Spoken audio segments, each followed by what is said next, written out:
नमस्कार, आप देख रहे हैं पल्स 24 न्यूज। मैं हूं आपके साथ सुहानी बहुगुना।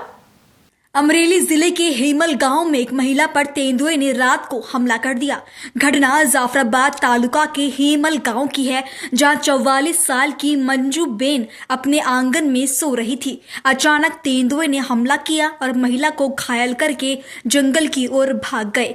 घायल महिला को तुरंत राजूला सिविल अस्पताल में भर्ती कराया गया, जहां उनका उपचार चल रहा है। इस घटना की जानकारी महिला ने अस्पताल में दी। स्थानीय वन विभाग और पुलिस ने तेंदुए के हमले की जांच शुरू कर दी है। મંજુબેન હેમાળ શું બનાવ બન્યો તો? એક દોઢના ગાળામાં દીપડો આવી ગયો ઘીરે મસરીમાં. અમે ભૂતા હતા તે સીધો હાથ જ પકડી જ લીધો. તે હાથ પકડે તે અમે વગામ રાડે રાડ નાખીને મેલાવ્યો. પછી તો દીપડો વયો ગયો. તે બધા જાગ્યા ને અમે રાતે રાત પાછા અહીંયા હોસ્પિટલમાં દાખલ છે.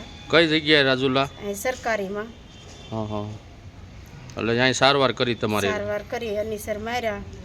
બરોબર છે. અગાઉ ક્યારે આવેલો દીપડો જનાવર કે કોઈ જોવા? હવે આ નેવડીમાં અવર જવર તો જાતો આવતો ખરો જ, પણ તમે જંગલ ખાતામાં ક્યારે જાણ કરી હતી? હા હા શું કીધું તું? અમે તો વારે ખેરે કહેતા જ, પણ કાંઈ કોઈ ધ્યાન દે નહીં. બરોબર. અત્યારે કેમ છે માજી તમને? અટાણે તો સારું તો છે, પણ અટાણે લવકારાના દુખાવો તો થાય જ. ઓકે। ऐसी तमाम खबरों के लिए देखते रहे पल्स 24 न्यूज।